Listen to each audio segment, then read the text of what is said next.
Artinya ya yang berlaku mungkin hari ini adalah Perbups itu yang paling baru kan? Ya, 2023. Kenapa itu terjadi? Karena sebelum-sebelumnya ada beberapa kasus di wilayah perbatasan, tanah di perbatasan itu digarap dijadikan sawah oleh tetangga desa mereka. Sementara tanah di dalam teritori desa Kanekes itu tidak boleh dibuat sawah.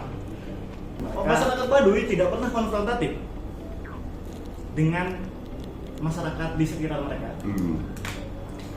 Baik itu menyerobot lahan mereka ataupun mengganggu batas-batas wilayah mereka. Mereka datang ke Pemda, mereka datang ke Bupati, mereka datang ke Gubernur untuk menyelesaikan masalah mereka dengan tetangga desa mereka. Mereka tidak menyelesaikan sendiri. Atau kalau lebih jauh, perhutani tidak bisa menyelesaikan, dia datang ke Presiden.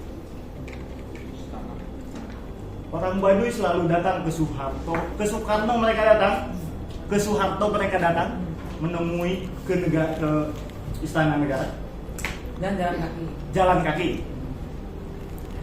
Artinya untuk urusan-urusan konflik dengan sesama masyarakat, dengan batas-batas wilayah, masyarakat Baduy tidak konfrontatif.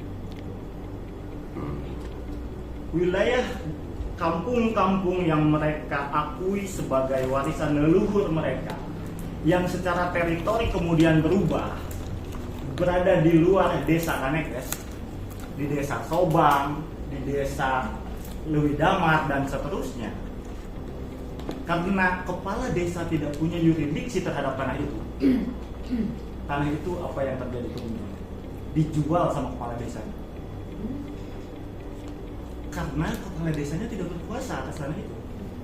Adanya di desa Sobang.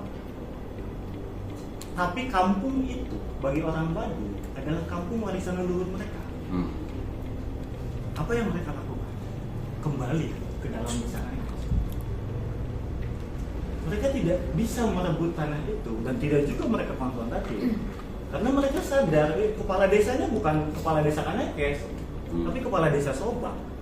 Apa yang mereka tempuh kemudian? Mereka mengadu ke camat, mengadu ke bupati, ke gubernur dan seterusnya. Bagaimana itu diselesaikan?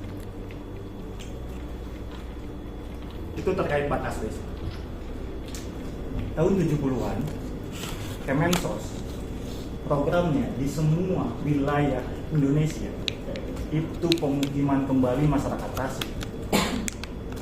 Masyarakat adat itu dianggap sebagai masyarakat terasing. Apa? Tidak berpendidikan, terbelakang, tidak beragama, dan sebagainya. Yang dilakukan oleh Kemensos, mereka yang berada di atas gunung diturunkan ke pantai, dibuatkan pemukiman. Direlokasi tahun 70 sampai 90-an, sampai hari ini masih terjadi. Apa yang terjadi setelah mereka dipindahkan ke pesisir pantai? Negara memberikan hak hutannya kepada perusahaan. Ketika mereka mau kembali ke hutan,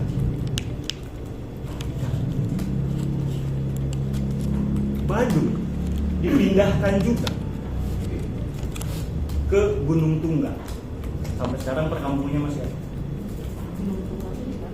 Masih di desa, masih di kecamatan Lewi Damar, masih di Kabupaten Lebak. Dipindahkan tahun itu. Dari sekian ratus orang, hanya 20% yang tetap bertahan di pemukiman kembali. 80% memilih balik ke desa Kanekes. Apa sebab? Di dalam resettlement itu, di dalam pemukiman kembali, rupanya tidak hanya persoalan pemerintah ingin mencerdaskan sekolah, kesehatan, dan sebagainya, tapi mereka suruh membajak sawah karena pemerintah membuka sawah. Sementara secara agama, secara keyakinan, mereka nggak boleh garap sawah, mereka hanya boleh berladang, padinya rumah. Mereka disuruh menanam ikan, bikin kolam. Orang Baduy nggak boleh bikin kolam ikan. Bukan cuma persoalan pendidikan, kesehatan dan lain-lain. Ada hukumnya. Ada hukum yang mereka kemudian membuat mereka Ya. nggak bisa kami tinggal di pemukiman ini karena tidak sesuai dengan ajaran kami, dengan agama kami. Kepercayaan.